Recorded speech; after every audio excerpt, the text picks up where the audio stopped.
नमस्कार दोस्तों, स्वागत है आपका आपके अपने YouTube चैनल चुन्नू जी के सेंटर पर। और आज का टॉपिक है सामान्य हिंदी, जो परीक्षाओं में पूछे गए प्रश्न लेकर मैं आया हूं। तो चलिए पूरा वीडियो देखिएगा। इसमें 30 से 40 प्रश्न मैं आपको कराने जा रहा हूं। चलिए, पहला सवाल आप देख सकते हैं। ये हिंदी प्रैक्टिस सेट है कि जो कर्ता और क्रिया के मध्य संबंध स्थापित कर कर्म की सूचना प्रकट करते हैं, उसको क्या कहते हैं? उसको कारक या विभक्ति कहते हैं। विभक्तियों की कितनी श्रेणियां हैं? तो विभक्तियों की 8 श्रेणियां हैं। कर्ता विभक्ति का चिन्ह कौन सा है? तो कर्ता विभक्ति का चिन्ह न होता है। ठीक है। कर्म विभक्ति का चिन्ह क्या है? तो को है। करण विभक्ति का चिन्ह क्या है? तो से है। संप्रदान विभक्ति का चिन्ह को या के लिए होता है। उसके बाद अपादान विभक्ति का चिन्ह क्या है? तो से, जिससे अलगाव होता है, जुदाई होता है। और संबंध विभक्ति का चिन्ह क्या होता है? का, की, के। याद रखिएगा, यहाँ अपादान विभक्ति का चिन्ह से होता है। ठीक है। और एक चीज देखिएगा कि करण का भी से होता है। तो इन दोनों में अंतर क्या है उसको समझिए। अभी हम अपनी उंगली से स्क्रीन पर लिख रहे हैं। ठीक है।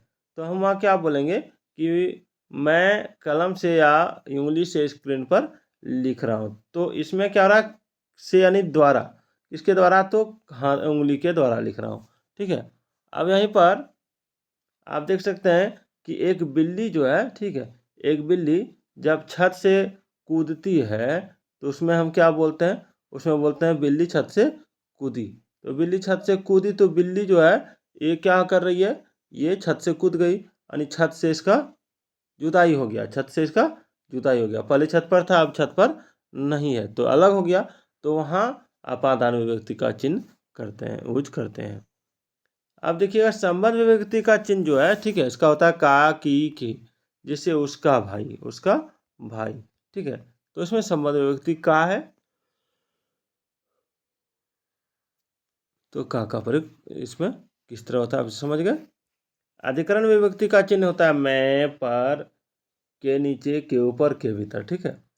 और संबोधन का जो होता है विभक्ति का होता है हे, हो, अरे, अजी आदि। यदि कर्म और संप्रदान दोनों कारक साथ आए तो किस कारक का चिन्ह लोप होगा? तो कर्म कारक का। ठीक है। परसर्ग विभिन्न कारकों के साथ जुड़ते हैं, पीछे से जुड़ते हैं। परसर्ग पीछे से जुड़ते हैं। पूर्ण विराम सूचित करता है घड़ी भर भर के ठहराव को। ठीक है। विस्मयादि चिन्ह से प्रकट क्या होता है? तो विस्मयादि चिन्ह से आश्चर्य, हर्ष, भय, शोक, विषाद, दुख, सुख ये प्रकट होता है। प्रश्नवाचक चिन्ह से प्रकट होता है संदेह व जिज्ञासा। कोष्ठक चिन्हों की संख्या 3 है। ठीक है। छोटी, मंझली और ये बड़ी। ठीक। लघु कोष्ठक व्यक्त करता है स्पष्टीकरण। और सर्पाकार कोष्ठक व्यक्त करता है आपका दो पदों के मध्य संबंध। और वर्गाकार कोष्ठक जो होता है इस तरह, ये व्यक्त करता है भूल सुधार, अनुवाद आदि को। ठीक है।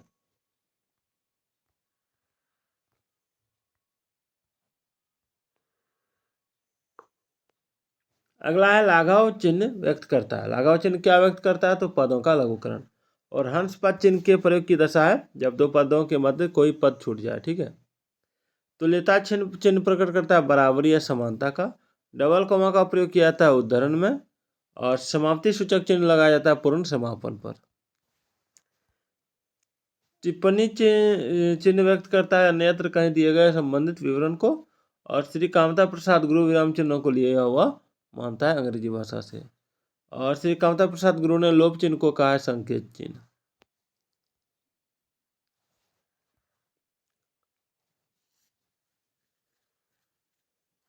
चलिए नेक्स्ट देखते हैं।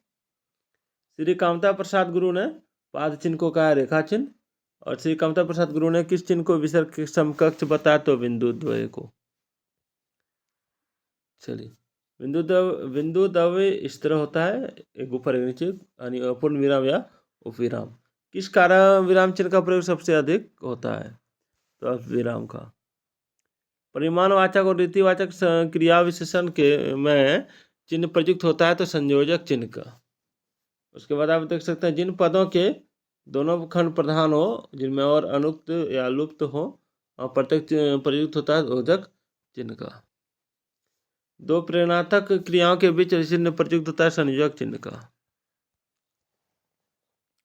हंस पद विराम चिन्ह का अन्य नाम है त्रुटि विराम। और मिश्रित एवं संयुक्त वाक्यों में विरोधावस्था की दशा में प्रयुक्त होने वाला चिन्ह है अर्धविराम। और वाक्य में अवयवों अर्थात लेकिन, अव्यय लेकिन, किंतु, परंतु, मगर, तथापि, यद्यपि के पूर्व प्रयुक्त होने वाला पूर्व चिन्ह वाला चिन्ह है अल्पविराम।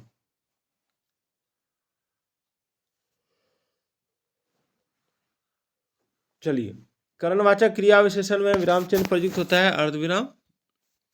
और समानाधिकरण शब्दों के मध्य विराम चिन्ह का प्रयोग होता है अल्पविराम। और वाक्य में जब एक ही कार्य की कई संज्ञाएं आए तो उनके बीच प्रयुक्त होने वाला चिन्ह है अल्प विराम। विराम चिन्हों का प्रयोग उपयुक्त प्रयोग न करने से वाक्य का नष्ट होगा। तो दोस्तों, अर्थ, लय और उद्देश्य वाक्य का। तो आज का ये वीडियो कैसा लगा कमेंट जरूर कीजिएगा।